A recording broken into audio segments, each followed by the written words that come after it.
Hello दोस्तों, Umakant Yadav sir GS classes के इस ऑनलाइन वेब पोर्टल पे आप सभी का बहुत बहुत स्वागत है। आज आशा है कि आप पिछली कक्षाओं को देख रहे होंगे, पढ़ रहे होंगे और प्रैक्टिस सेट भी कर रहे होंगे। अगर कहीं कोई भी डाउट होता है किसी भी क्वेश्चन को लेकर के, तो जो डिस्क्रिप्शन लिंक है नीचे व्हाट्सएप नंबर दिया गया है, व्हाट्सएप ग्रुप का है, आप उसमें ऐड होकर के ठीक, या मैसेज करके अगर ऐड होने के लिए बात करेंगे तो आपको ऐड कर दिया जाएगा। और रोजाना जो टेस्ट सीरीज प्रोवाइड की जाती है, नोट्स दिए जाते हैं, उससे कुछ भी संबंधित अगर डाउट होता है तो आप अपने डाउट को उस ग्रुप के माध्यम में या ग्रुप में रखेंगे तो आपको बेहतरीन तरीके से कई बच्चों की जो विचारधाराएं हैं, अलग अलग तरीके का उत्तर आपको प्रोवाइड कराया जाएगा। ठीक, उसमें बच्चे अपना अपना उत्तर देंगे तो जिससे आपको कुछ सीखने की प्रेरणा मिलेगी। इसलिए आप अपने डाउट को जरूर क्लियर करें और प्रीवियस ईयर के जो पेपर हैं, क्वेश्चन प्रश्न पत्र, उनको जरूर देखते रहें। हमारी तरफ से प्रीवियस ईयर के ही क्वेश्चन टेस्ट सीरीज दिए जाते हैं और आप उस क्वेश्चन टेस्ट सीरीज को लगाएं और जो उसका उत्तर होता है उसको आप अपने कॉपी पर लिख करके और जवाब में दें। ठीक, चलिए आगे मेहनत से पढ़ते रहिए। और भी अगर हमारे चैनल को खोलते हैं, सब्सक्राइब किए हुए हैं, तो उसको अंदर खोलेंगे तो प्लेलिस्ट का ऑप्शन आएगा, वीडियो जाता है, होम आता है, उसी के बगल में कम्युनिटी या पोस्ट करके एक ऑप्शन आता है, जिस पे क्लिक करने के बाद नीचे जब जाएंगे तो समस्त क्वेश्चन लाइन से आपको मिलेंगे जो कि प्रीवियस ईयर में पूछे गए क्वेश्चन है। तो उसको वहां से भी करते रहिए। जो चीजें नहीं समझ में आती हैं स्क्रीनशॉट लीजिए, आप ग्रुप जो बना हुआ है उसमें पोस्ट करिए। ठीक, उसमें पोस्ट करने के बाद आपको उस क्वेश्चन संबंधित जवाब मिलेंगे। ठीक, अलग अलग बच्चों का भी जवाब मिलेंगे, हमारा भी आपको जवाब मिलेगा, तो आपको इससे कुछ सीखने की प्रेरणा मिलेगी। आज के सेशन में हम लोग भारतीय संविधान एवं राज्य व्यवस्था में बात करने वाले हैं भाग 5 के बारे में। किसके? भाग 5 के बारे में। भाग 5 क्या कहता है? संघ के बारे में बात करता है, फेडरेशन की बात करता है। ठीक, फेडरेशन क्या है? संघ। फिर फेडरलिज्म क्या है? संघवाद। ठीक, तो अभी हम संघवाद क्या है इसको बाद में देखेंगे, पहले आज संघ के बारे में पढ़ेंगे। संघ के कितने हम पार्टों में डिवाइड करते हैं। ये लगभग 1225 के आसपास डॉक्टर हेडेगवार थे, शिक्षा से संबंधित, उन्होंने एक संघ की स्थापना की थी। ठीक, और संघ तब से बनते हुए आया है। संघ का मतलब होता है, हमारे संविधान में जो संघ और राज्य की बात करता है हमारा संविधान, इसमें दोनों की शक्तियों को अलग अलग विभाजित किया गया है, दोनों एक दूसरे से स्वतंत्र हैं। पर जो राज्य है वो केंद्र के अंदर ही समन्वित है, यानी कुछ ऐसी शक्तियां हैं जो केंद्र की शक्तियां हैं और राज्य के ऊपर काम करती हैं। इसलिए भारत राज्यों का संघ है। तो इसका मतलब है कि जो राज्य हैं उनके पास कुछ ऐसी शक्तियां नहीं है जो केंद्र के पास शक्तियां हैं कि उनके ऊपर शासन करता है। ठीक, तो इसमें जो संघ की बात की गई है वही एक संघीय सरकार की बात करता है, एकल सरकार की बात करता है कहीं कहीं। इसीलिए हमारा जो संविधान है संघात्मक के बदले एकात्मक की बात कर जाता है। ठीक, कभी कभी पूछा जाता है क्वेश्चन कि हमारा जो संविधान है संघात्मक है कि एकात्मक है, यानी हमारी जो सरकार है संघात्मक एकात्मक कैसी है। तो इस पे हम चर्चा करेंगे कि एकात्मक है, संघात्मक है, कैसी सरकार है। ठीक, अभी नहीं, लेकिन बाद में उसका एक चैप्टर आएगा तो उसमें हम केंद्र राज्य संबंध में भी इसको देखेंगे कि उसका झुकाव किसकी तरफ है हमारे संविधान का। आज के सेशन में बस हम लोग बात करेंगे भाग 5 जो संघ के बारे में बात करता है, जिसका अनुच्छेद 52 यानी 52 से लेकर के अनुच्छेद 151 तक वर्णन मिलता है। इसको हम 3 पार्टों में बांट करके पढ़ते हैं। आइए देखते हैं कि 3 पार्ट कौन कौन से हैं। लिखेंगे इसको हम 3 भागों में बांट करके विभाजित करते हैं या बांट करके पढ़ते हैं। किसको? संघ को। ठीक, इसको हम 3 भागों में बांट करके पढ़ते हैं। देखेंगे कौन कौन से इसके 3 भाग हैं। कहीं कोई डाउट होता है आप कमेंट सेक्शन में जरूर बताएं। ठीक, चलिए पहला जो इसमें भाग आता है वो आता है किसका? कार्यपालिका का। क्या? कार्यपालिका। एक एक हम करके समझते चलेंगे। कार्यपालिका, ठीक, इंग्लिश में कार्यपालिका को बोलते हैं एग्जीक्यूटिव। ठीक, इंग्लिश आप थोड़ा समझते भी रहिएगा। ठीक, दूसरा है विधायिका। विधायिका, ठीक, विधायिका, इसको इंग्लिश में बोलते हैं लेजिस्लेटिव। लेजिस्लेटिव। ठीक, फिर अगला आता है न्यायपालिका। क्या? न्यायपालिका।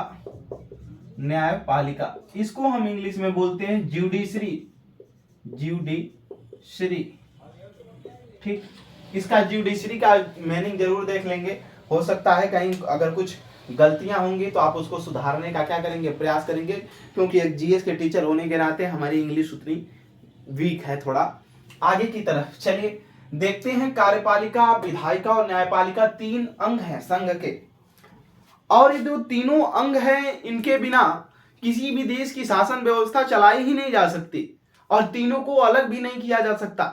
ठीक, हमारे संविधान के अनुच्छेद 50 में जो बात की गई है कि जो कार्यपालिका है और न्यायपालिका है इनका पृथक्करण, इनका अलग करके इनको रखा जाए, लेकिन अलग किया जाएगा, लेकिन हर जगह इनको अलग नहीं किया जा सकता, इनका भी संबंध होना जरूरी है। अगर संबंध नहीं रहेगा तो फिर ये व्यवस्था चल ही नहीं पाएगी।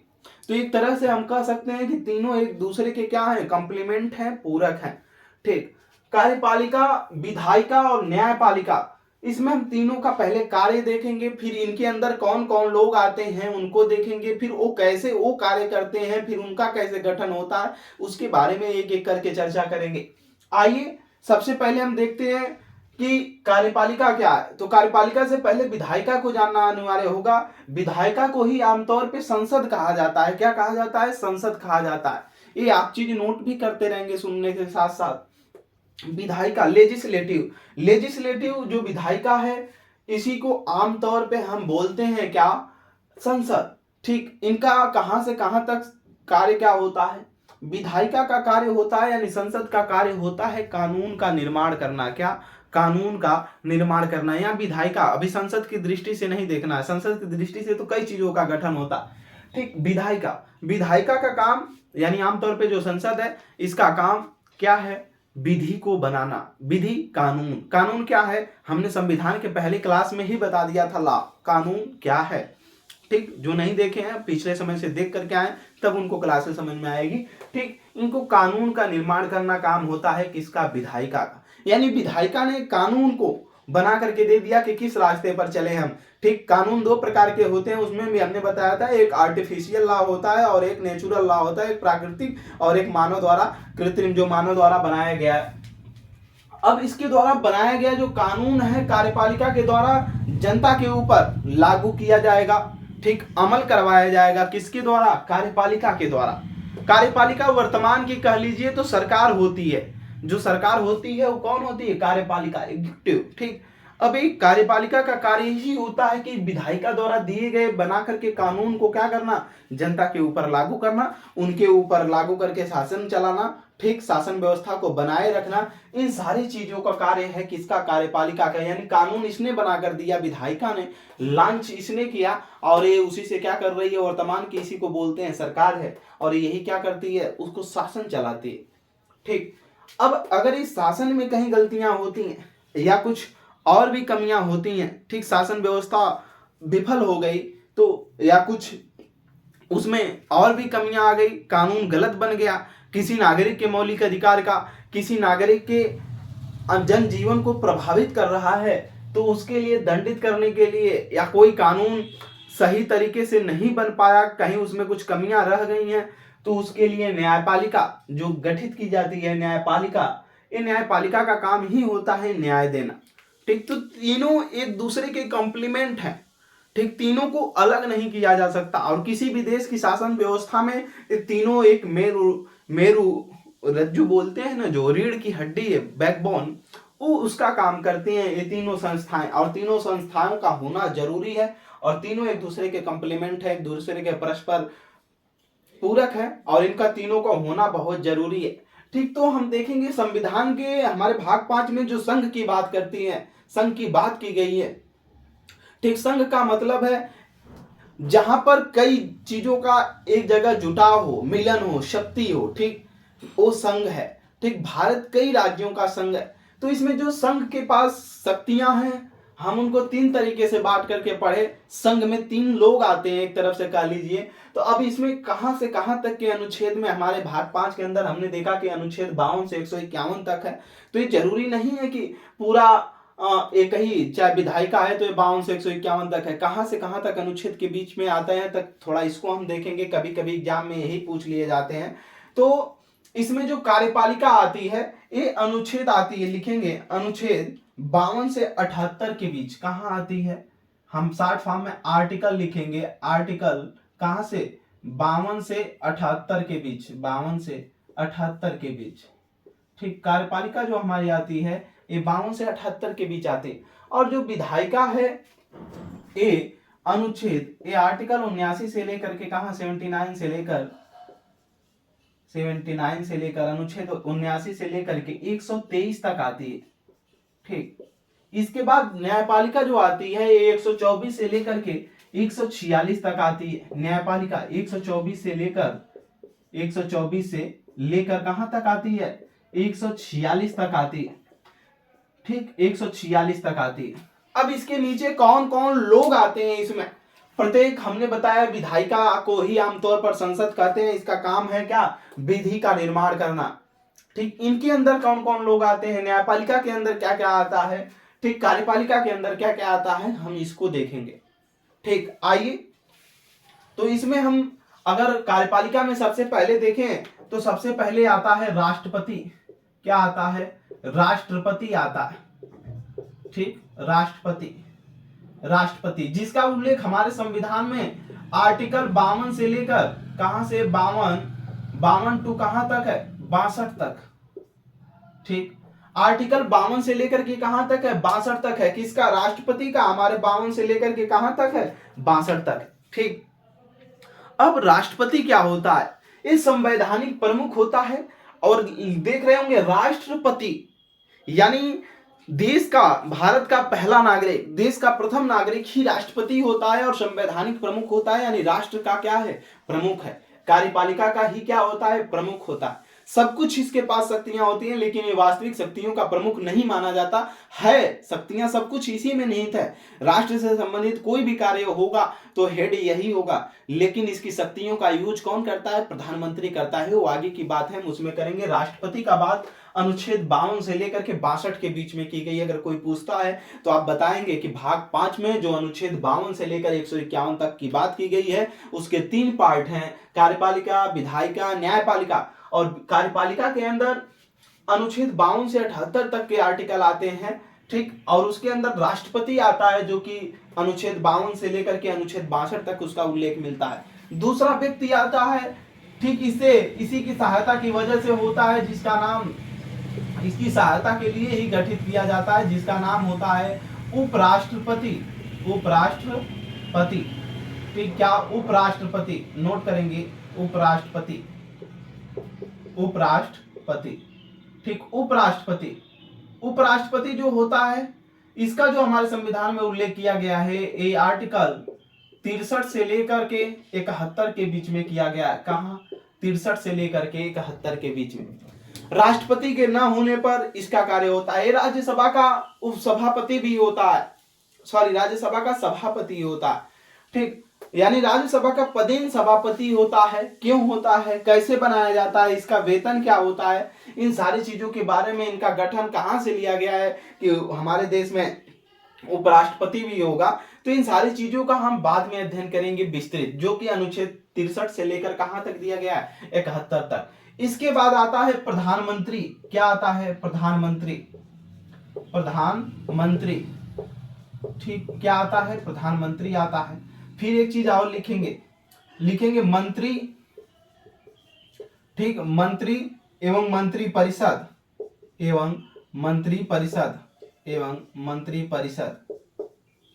ठीक, यानी जो मंत्री है और मंत्री परिषद। अब मंत्री परिषद या मंत्री में कितने प्रकार के मंत्री होते हैं, ठीक, उनका कार्य क्या क्या होता है, कैसे वो गठित किए जाते हैं, इन सारी चीजों के बारे में हम अध्ययन करेंगे। तो इन दोनों की जो बात की गई है ये आर्टिकल 74 से लेकर के 74 एवं 75 में की गई है। 74 एवं 75 में, यानी अनुच्छेद 74 और 75 में प्रधानमंत्री, मंत्री एवं मंत्री परिषद की बात की गई है। ठीक, यहां तक चीजें समझ में आई। आगे की तरफ लिखेंगे हम महान्यायवादी। क्या लिखेंगे, महान्यायवादी। ठीक, महान्यायवादी। अटॉर्नी जनरल क्या होता है, इसका क्या कार्य होता है, ये भारत सरकार जो होती है उसका विधि अधिकारी होता है। ठीक, तो इसका जो हमारे संविधान में उल्लेख किया गया है आर्टिकल 76 में किया गया है, 76 में। ठीक, इसका गठन कैसे होता है, इसका कार्य क्या होता है, क्या कौन व्यक्ति महान्यायवादी बन सकता है, ठीक, ये भी एग्जाम में पूछ लिए जाते हैं। तो इसलिए एक कार्यपालिका के व्यक्ति हुए जो कि कहां से कहां तक के कार्यपालिका में दिया गया है, 52 से लेकर के 78 तक के। हम लोगों ने अभी महान्यायवादी 76 को देखा, फिर बाकी 77 और 78 में क्या है उन भी चीजों को देखेंगे जो इनमें आर्टिकल नहीं दिए गए। जो प्रमुख है, राष्ट्रपति 52 से 62, उपराष्ट्रपति 63 से 71, प्रधानमंत्री एवं मंत्रिपरिषद 74 75, महान्यायवादी 76। एक कार्यपालिका के लोग हैं, एक एक करके हमको सबके बारे में अध्ययन करना है। आगे की तरफ आएंगे, इसमें जो विधायिका दी गई है, ठीक, थोड़ा सा इसको और अंदर लिखेंगे तब ये सारी चीजें इधर ठीक है, कोई दिक्कत नहीं। आगे की तरफ देखेंगे, विधायिका जिसने कानून बना रही है, ठीक, ये आमतौर पर इसी को संसद भी हम बोलते हैं, जो अनुच्छेद 79 से लेकर के 123 तक है। ठीक, तो इसी को हम जब आमतौर पे संसद बोलते हैं तो लिखेंगे संसद। ठीक, क्या संसद, संसद। तो संसद अगर है आमतौर पे तो संसद का भी तो गठन होता होगा, कैसे संसद बनती है, ठीक, इसके बारे में भी हम लोग जानेंगे। तो इसका जो गठन की बात की गई है ये अनुच्छेद 79 में की गई है, 79 में ही क्या संसद की बात की गई है। अब संसद के 3 अंग होते हैं, कौन कौन से संसद के 3 अंग हैं, आइए हम इसको जानते हैं। संसद के 3 अंग कौन कौन से हैं, ठीक, तो संसद के जो 3 अंग हैं इसको हमको जानना होगा, आइए जानते हैं। संसद का एक अंग है, सबसे पहले संसद का जो अंग में आता है वो देखेंगे तो आता है लोकसभा। क्या आता है, लोकसभा, ठीक, लोकसभा, लोकसभा, ठीक, लोकसभा को ही हम निम्न सदन बोलते हैं, ठीक, और लोकसभा को ही हम निम्न सदन के अलावा आम सदन, पीपुल ऑफ हाउस, ठीक, लोगों का मतलब जनता का सदन या आम लोगों का सदन, ठीक, लोकसभा। फिर इसके बाद दूसरी चीज जो आती है इसमें आती है राज्यसभा। क्या आती है, राज्यसभा। इसको हम राज्यसभा को बोलते हैं उच्च सदन, ठीक, या इसी को बोलते हैं बुजुर्गों का सदन, क्योंकि इसमें जो चुनाव होता है वो 30 वर्ष की इसकी अधिकतम आयु रखी जाती है, लोकसभा में 25 वर्ष की, ठीक। तो जो इसमें 30 वर्ष की आयु रखी जाती है उसमें 30 वर्ष के बाद ही लोग चुन करके जाते हैं, तो ऐसा माना जाता है इसमें अधिकतर बड़े बुजुर्ग ही पहुंचते हैं राज्यसभा में, तो इसे बुजुर्गों का सदन भी कहा जाता है। इसके बाद इसका तीसरा जो अभिन्न अंग होता है वो होता है अभिन्न अंग। अभिन्न अंग का मतलब उसके अंग में होते हुए भी भिन्न है, उससे अलग उसका हिसाब किताब है, जिसका नाम होता है राष्ट्रपति। और राष्ट्रपति को हमने अभी पिछले में समय में देखा कि राष्ट्रपति का एक अलग उल्लेख मिलता है, कहां से, 52 से 78 के बीच में। तो इसको हम राष्ट्रपति के आगे या नीचे लिख लेंगे, आर्टिकल 52 की बात की गई है, किसमें, राष्ट्रपति की, ठीक। राज्यसभा किसमें है, राज्यसभा आर्टिकल 80 में है, किसमें है, 80 में, ठीक, आर्टिकल 80। लोकसभा किसमें है, आर्टिकल 81 में है, किसमें, 81 में, ठीक, इसको नोट कर लीजिए। यानी लोकसभा, राज्यसभा, राष्ट्रपति संसद के अंग है, ठीक, इनसे मिलकर के संसद का निर्माण होता है जिसमें राष्ट्रपति अभिन्न अंग है, ठीक। कभी कभी पूछ लिया जाता है संसद के कुल कितने मतलब कक्ष हैं, तो आप यही बताएंगे 2 कक्ष, ठीक। लेकिन अगर पूछा जाता है संसद के अंग कितने हैं, ठीक, तो अंग में अभिन्न अंग हो चाहे अंग हो, इस मिला करके बोलेंगे 3 अंग है, ठीक। क्या, लोकसभा, राज्यसभा और राष्ट्रपति, संसद से, इनसे मिल करके संसद का निर्माण होता है। और यही लोग मिल करके क्या करते हैं, संसद का जो संसद द्वारा कानून बनाया जाता है इन्हीं के द्वारा बनाया जाता है मिल करके, ठीक। आगे की तरफ हम चलेंगे, न्यायपालिका में जो न्याय देने की बात करती है, ठीक, न्यायपालिका की बात क्या है, आगे आएंगे देखेंगे। न्यायपालिका का गठन जो इसमें आता है वो आता है सर्वोच्च न्यायालय, ठीक, सर्वोच्च न्यायालय, सर्वोच्च न्यायालय। क्या आता है, सर्वोच्च न्यायालय आता, ठीक, सुप्रीम कोर्ट, जिसका अनुच्छेद 124 से 146 तक का उल्लेख मिलता है सर्वोच्च न्यायालय। लेकिन इसके गठन की अगर बात देखा जाए तो आर्टिकल 124 में आता है कि भारत का ये क्या होगा, सर्वोच्च न्यायालय होगा, सुप्रीम कोर्ट, ठीक। इसके गठन की बात आती है, फिर और क्या क्या चीजें हैं। अब लेख न्यायालय कब बन जाता है, इसको न्यायिक पुनरावलोकन की शक्ति किसके तहत प्राप्त है, इसमें जजों की नियुक्ति कैसे होती है, ये सारी चीजों के बारे में हम क्या करेंगे, बाद में पढ़ेंगे। ठीक, यानी जब हम न्यायपालिका के चैप्टर पे आएंगे तो ये सारी चीजें देखेंगे। आगे की तरफ इसी में एक आता है नियंत्रक महालेखा परीक्षक। क्या आता है, नियंत्रक महालेखा परीक्षक। नियंत्रक महालेखा परीक्षक, महालेखा परीक्षक। एक लेखा परीक्षक होता है, एक नियंत्रक महालेखा परीक्षक होता है। नियंत्रक महालेखा परीक्षक, जिसको शॉर्ट फॉर्म में बोलते हैं कैग। ठीक, कैग, CAG। इसका उल्लेख जो मिलता है, ये मिलता है आर्टिकल 148 में। इसके बारे में भी हम अध्ययन करेंगे। ठीक, कोई दिक्कत, चलिए, दिक्कत होना भी नहीं चाहिए।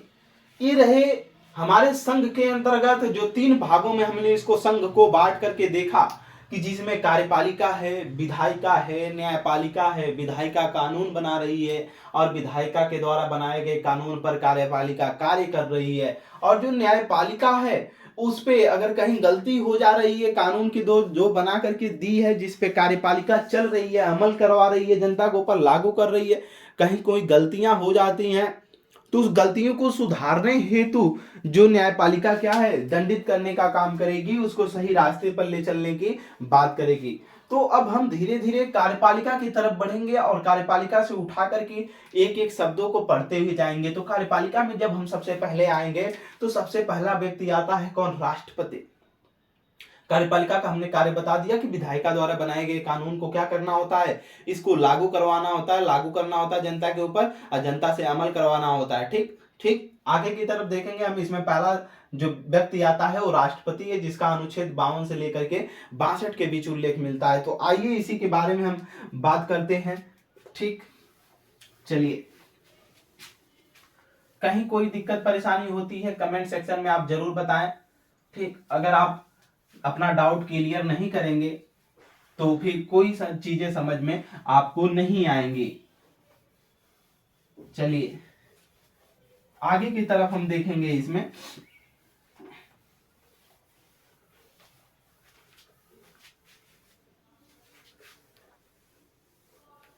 कार्यपालिका के अंतर्गत राष्ट्रपति। अब तो आप बता ही सकते हैं किसी को कि कार्यपालिका क्या चीज होती है, न्यायपालिका क्या चीज होती है, क्या इसके बिना किसी राष्ट्र का शासन या निर्माण संभव है या नहीं है।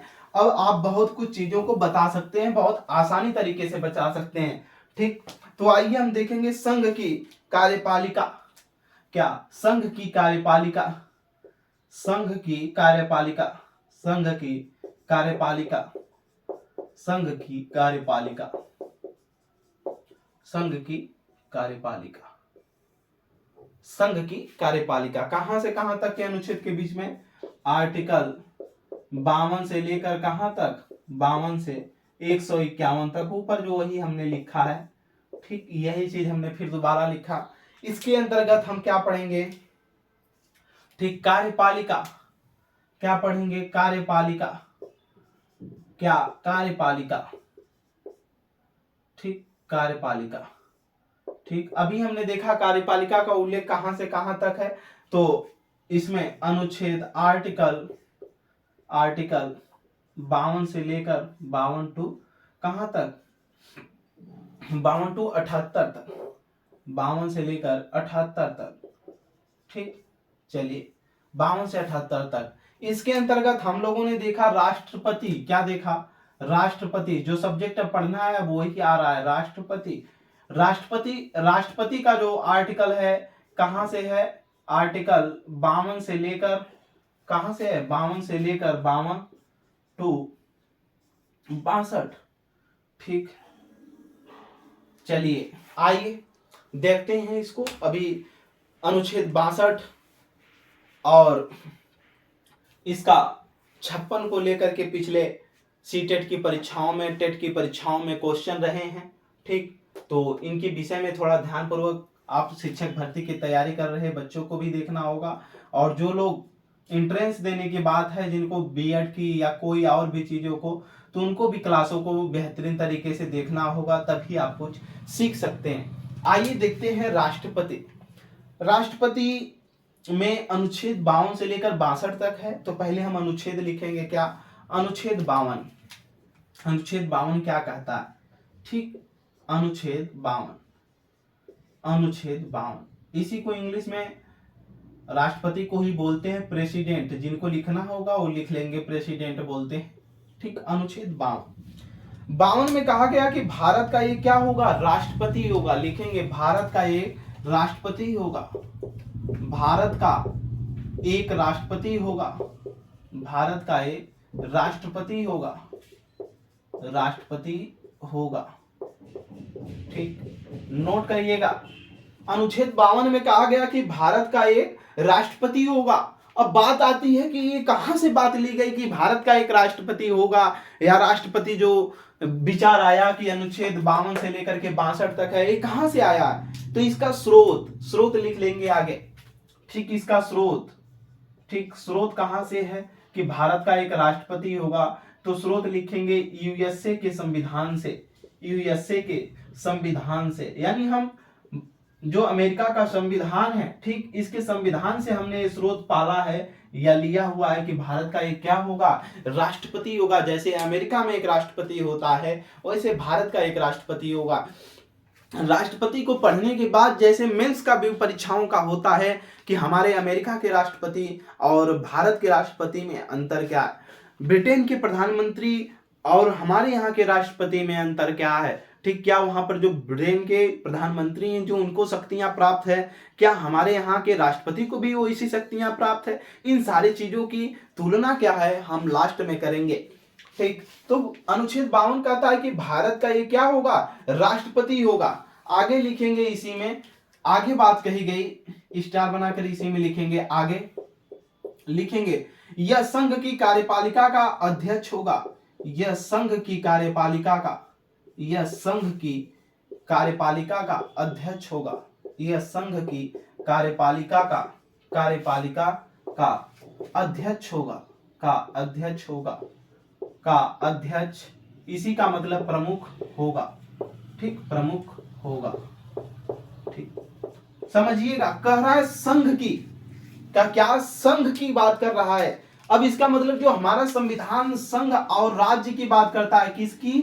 संघ और राज्य के, यानी राज्य छोटे स्तर की बात और संघ एक यूनियन है जहां पर कई राज्यों की मिलन होता है। ठीक, दोनों एक दूसरे से स्वतंत्र संस्थाएं हैं। संघ भी अलग स्वतंत्र है और राज्य भी स्वतंत्र है, लेकिन जो राज्य है कहीं ना कहीं संघ की शक्तियों में क्या है? बंधा हुआ है। दोनों की अलग अलग भले शक्तियां हैं, लेकिन जो राज्य है वो संघ के द्वारा किसी न किसी कानून से, किसी न किसी शक्ति से क्या हुआ है? बंधा हुआ है। तो भारत इसीलिए राज्यों का क्या है? संघ है। तो कह रहा है कि जो संघ है, यानी भारत हमारे जो केंद्र की, इसी को केंद्र भी बोलते हैं। ठीक, जो केंद्र है उसकी जो कार्यपालिका है, जो क्या कर रही है? कानून को जनता के ऊपर लॉन्च कर रही है, लागू कर रही है, उसको अमल करवाने के लिए क्या कर रही है? अपना शासन व्यवस्था जो चलाने का कार्य कर रही है, जनता पर लागू करके अपना शासन चला रही है कार्यपालिका सरकार, यानी वर्तमान की जो सरकार है। उसका अध्यक्ष कौन होता है? प्रमुख होता है। कौन? राष्ट्रपति। राष्ट्रपति इसका क्या होता है? प्रमुख होता है। किसका? इसी का, जो कार्यपालिका है। बात समझ में आई?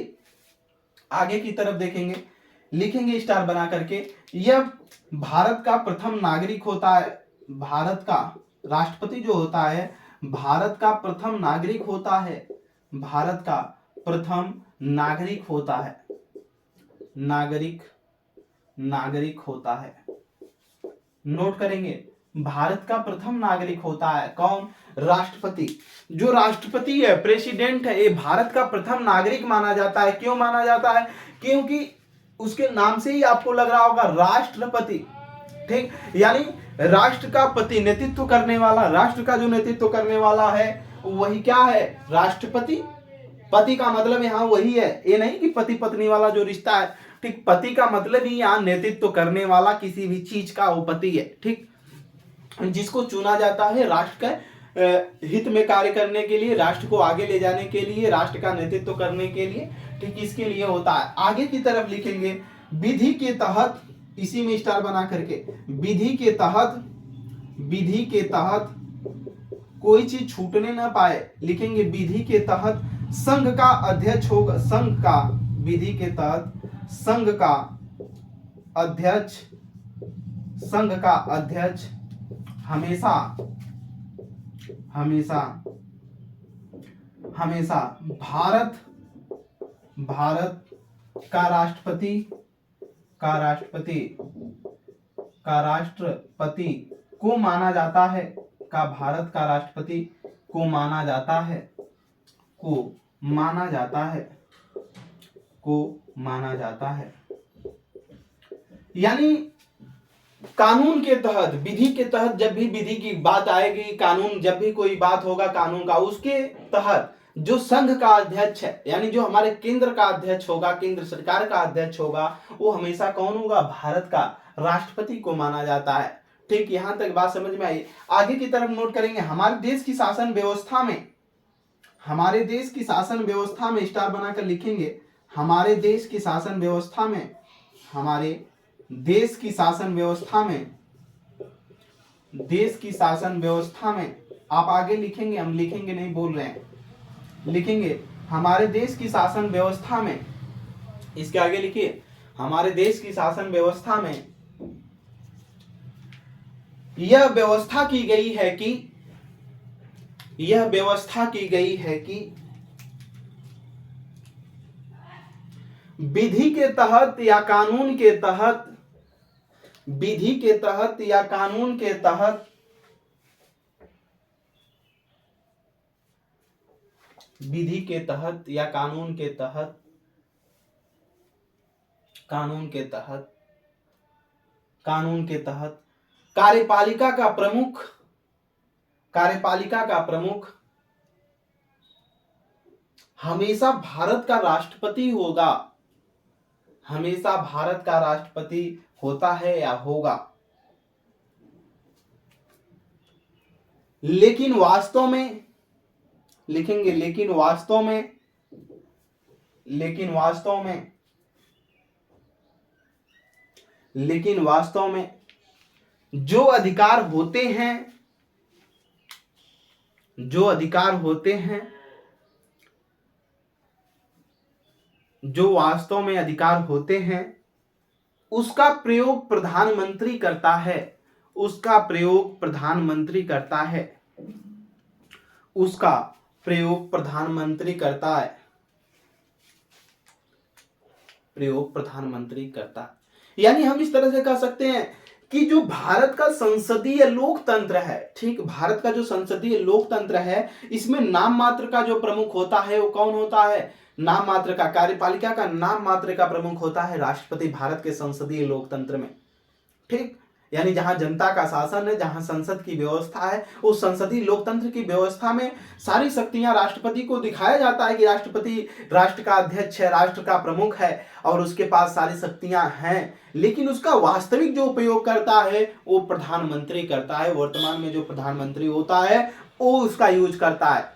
ठीक, आगे की एक लाइन लिख लीजिएगा स्टार बना करके, यह संवैधानिक प्रमुख है, लिखिएगा, यह एक संवैधानिक प्रमुख है। कौन? भारत का राष्ट्रपति, भारत का राष्ट्रपति, यह संवैधानिक क्या है?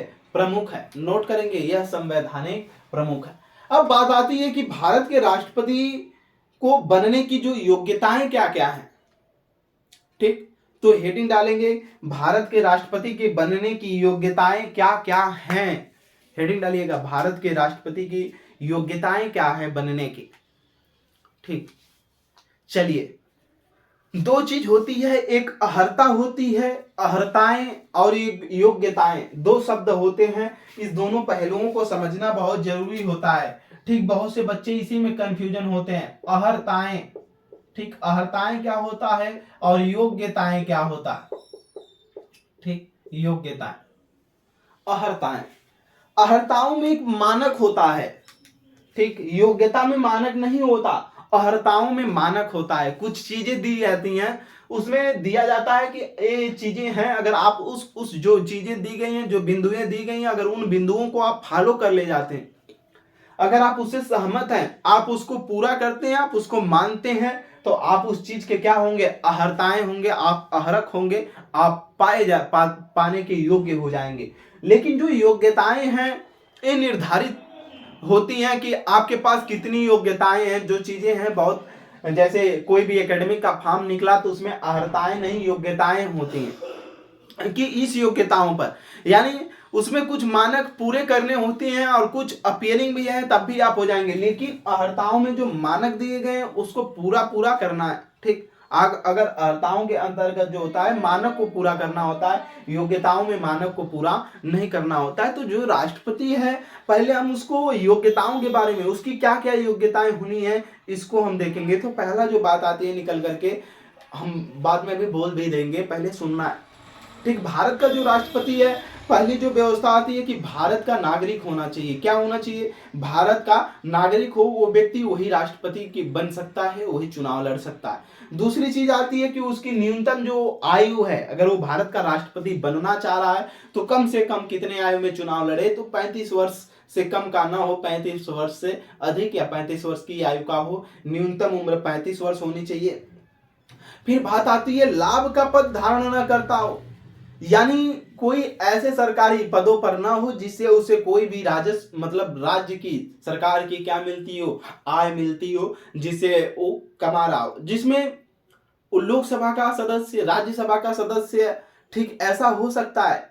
यानी जो संवैधानिक पद हैं, संविधान के अंतर्गत निर्मित कुछ पद हैं जिनमें सरकार का वेतन नहीं दिया जा रहा है, जैसे वो लोकसभा का सांसद हो सकता है, राष्ट्रपति हो सकता है, राज्यपाल हो सकता है, उपराष्ट्रपति हो सकता है। ठीक, ऐसा व्यक्ति हो सकता है। लेकिन सरकारी पोस्टों पर जो सरकारी पद हैं, ठीक, उन पे कार्यरत न हो ऐसा व्यक्ति चुनाव लड़ेगा, यानी वो लाभ का पद धारण न करता हो। फिर बात आती है कि वो कैसा व्यक्ति होना चाहिए, तो पागल अथवा दिवालिया नहीं, सीधे सीधे हम कह सकते हैं कि वो लोकसभा के जो सदस्य हैं उनके बराबर लोकसभा सदस्य बनने के क्या हो, योग्यता रखता हो, जिसमें आता है कि बात कि वो पागल अथवा दिवालिया ना हो। ठीक, पागल अथवा दिवालिया, पागल का यानी दिमागी रूप से सही नहीं हो, दिवालिया का मतलब है कि सरकार से बहुत ज्यादा लोन ले लिया और सरकार ने उस पे उसकी नागरिकता को छीन लगा करके और इसके बाद वो भाग गया लोन लेकर के। वो कौन था जो भाग गया पिछले समय में भाई, वो कौन, मोदी, माल्या, विजय माल्या, इन जैसे मतलब व्यक्तियों को पकड़ करके इनकी नागरिकता छीन लेना, देशद्रोही में करना, इस व्यक्ति को दिवालिया कहा जाता है।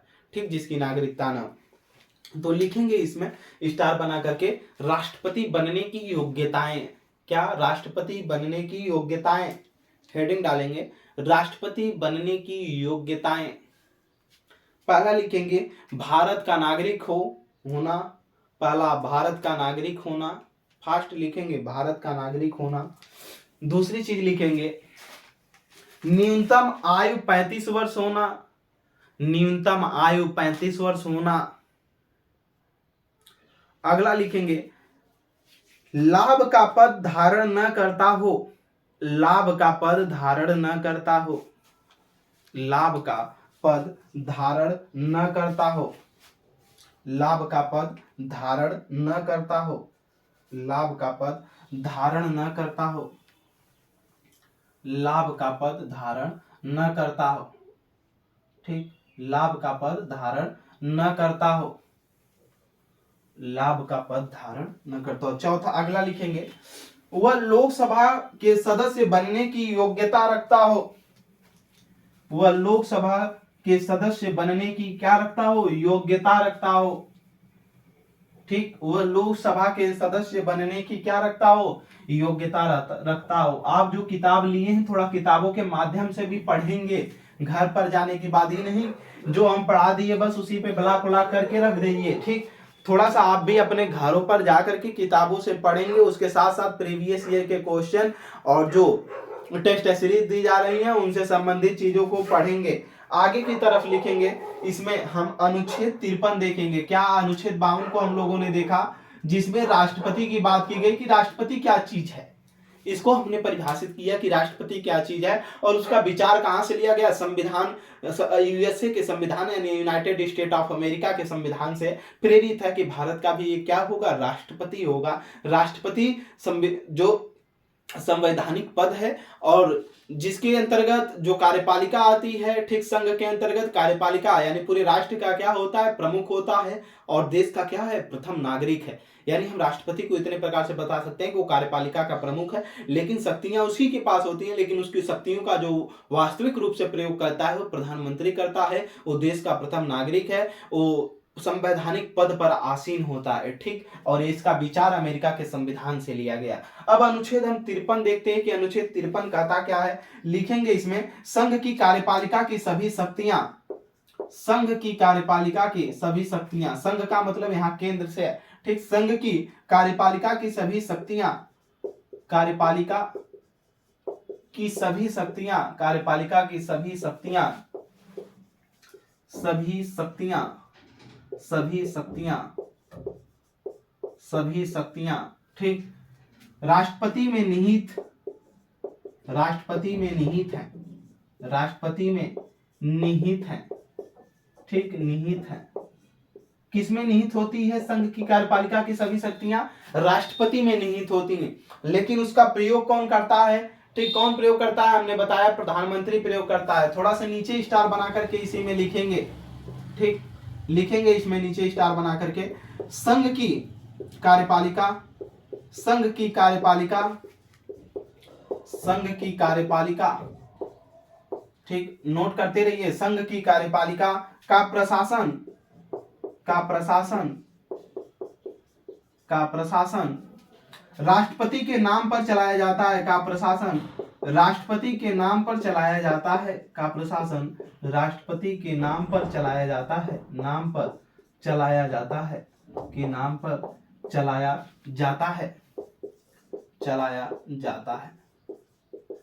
यानी संघ की कार्यपालिका, कार्यपालिका का मतलब जो सरकार है वर्तमान की, ठीक, इसकी जो प्रारूप है केंद्र हमारा संघ, इसका जब भी कोई कार्य होगा यानी राष्ट्र से संबंधित जब भी कोई कार्य होगा दूसरे देशों पर, यहाँ का जो भी शासन प्रशासन चलेगा यानी जो भी नियम कानून बनेगा उस पर राष्ट्रपति की सहमति अनिवार्य है। यानी जो भी नियम लॉन्च होंगे, जो भी कानून बनेंगे उस पर राष्ट्रपति का सब कुछ होगा और उसी के नाम से कोई भी देश विदेश में संधियां होंगी, अपने देश के अंदर जो भी कानून लॉन्च होगा जब वो साइन करेगा यानी उसका प्रस्ताव होगा तभी इसके बाद सब कुछ। तो उसी से हम कह सकते हैं कि जो कार्यपालिका का प्रशासन है यानी जो सरकार है वर्तमान की, उसका जो प्रशासन चल रहा है जिस कानून से, उसके किसके नाम से चल रहा है? राष्ट्रपति के नाम से। और उसकी शक्तियों का प्रयोग कौन करता है? तो सरकार, वर्तमान की जो कार्यपालिका है यानी प्रधानमंत्री होगा वो यूज करेगा। आगे की तरफ इसमें एक लाइन और बढ़ा लेंगे, लिखेंगे इन शक्तियों का प्रयोग, इन शक्तियों का प्रयोग, इन शक्तियों का प्रयोग, इन शक्तियों का प्रयोग, इन शक्तियों का प्रयोग, ठीक, इन शक्तियों का प्रयोग राष्ट्रपति खुद, राष्ट्रपति खुद, राष्ट्रपति खुद, राष्ट्रपति खुद या अपने मंत्रिपरिषद की मदद से करता है। सॉरी, यहाँ पर शक्तियों का प्रयोग प्रधानमंत्री नहीं सही है, राष्ट्रपति खुद या मंत्रिपरिषद की मदद से करता है, ठीक हो जाएगा। मंत्रिपरिषद जिसका अध्यक्ष, इसमें मंत्रिपरिषद का अध्यक्ष कौन हो जाएगा? प्रधानमंत्री हो जाएगा। मंत्रिपरिषद की मदद से करता है, की मदद से करता है, से करता है। यानी ध्यान दीजिएगा यहाँ पर जो शक्तियां हैं इसमें राष्ट्रपति खुद करेगा लेकिन करता नहीं है, अधिकतर मंत्रिपरिषद ही करती है। यानी मंत्रिपरिषद का जो प्रमुख होता है कौन होता है? प्रधानमंत्री होता है, वही करता। ठीक, आगे की तरफ हम लोग बात करेंगे राष्ट्रपति के निर्वाचन की। तो निर्वाचन की प्रक्रिया क्या है राष्ट्रपति का? ये किस देश के संविधान से? आयरलैंड से लिया गया। तो राष्ट्रपति का निर्वाचन अप्रत्यक्ष से होता है। फिर बात आती है कि राष्ट्रपति की जो निर्वाचन की पद्धति है क्या है? तो एकल संक्रमणीय पद्धति क्या है? तो ये एकल संक्रमणीय पद्धति क्या होती है, इसको हम लोग बहुत विस्तृत तरीके से जानेंगे, समझेंगे, ठीक, आसान भाषा में। आज के लिए इतना ही। और जो हिस्ट्री की क्लासें चल रही हैं आधुनिक भारत के इतिहास के, तो जो इसमें विलंब हो जा रहे हैं, वो विलंब होने का एक कारण है कि वर्तमान समय में जो हमारे ऑनलाइन क्लासेस चल रहा है इस प्लेटफॉर्म का, इसके संबंध में एक कह लीजिए तो अभियान चलाया जा रहा है। ठीक, कैलेंडर वितरित करने का अभियान चलाया जा रहा है जहां हर लोगों तक इसकी जानकारी, इसकी सूचनाएं पहुंचाई जा रही हैं। आप लोग भी अपने जहां पर भी हैं, अपने घरों से, शहरों से, ठीक, ये जो हमारे ऑनलाइन चैनल का प्लेटफॉर्म है, इस चीज़ को दूसरों तक शेयर करें। ठीक, कि ये ऑनलाइन क्लास पढ़ाई जा रही है और कैसी पढ़ाई जा रही है, आप खुद विश्लेषण करें। और भी जगहों पर अगर आप जीएस पढ़े हैं तो उससे विश्लेषण करें। ठीक, और किताबों से आप जीएस पढ़े हैं और किताबों को अब आप कितने तरीके से हमारे क्लास को देखने के बाद समझ पा रहे हैं और कैसा महत्वपूर्ण क्वेश्चन आपको मिल रहा है, इसके तहत आप विश्लेषण करने के बाद ही हमारे चैनल को सब्सक्राइब करें और लोगों से करवाएं। ठीक, अपने संबंधित लोगों से और ये सूचना और अदर लोगों तक भी शेयर करते रहें, अपने अपने लोगों से जो संबंधित लोग हैं, ताकि उनको आगे एक अच्छा प्लेटफॉर्म मिल सके जहां से हर जानकारी को वो एक बेसिक टू एडवांस की तरफ सीख करके कामयाबी पाएं। ठीक, जिनका जीएस बेहद कमजोर है, हमारी शुरुआत से जो क्लासें चली हैं उनमें जुड़ने के लिए उनको कहें और उनको सीखें एक एक पॉइंट से। हमारे व्हाट्सएप ग्रुप में जुड़ें, उनका कोई डाउट होता है, हर एक डाउट अलग अलग तरीके के बच्चे उसमें जुड़े हुए हैं, अलग अलग अपनी विचारधाराएं रखेंगे, फिर हम भी उसमें गाइडेंस करते हैं हमेशा। ठीक, उसके हिसाब से आपको सीखने को मिलेगा। ठीक, व्हाट्सएप ग्रुप का नंबर नीचे डिस्क्रिप्शन लिंक में दिया गया है। तो कैलेंडर का अभियान जो चलाया जा रहा है, कैलेंडर वितरित किया जा रहा है, ऑनलाइन क्लास के बारे में सबको सूचना दी जा रही है। ठीक, इस अभियान में आप भी शामिल हो सकते हैं कभी भी कहीं से भी। ठीक, और कैलेंडर पाने का एक मौका अवसर आप भी जुटाएं कि कैलेंडर आपको भी मिले। ठीक, एक निशान हमारा भी आप अपने घरों में रखें। ठीक, Umakant Yadav sir GS classes में जुड़ने के लिए आप सभी का बहुत बहुत धन्यवाद।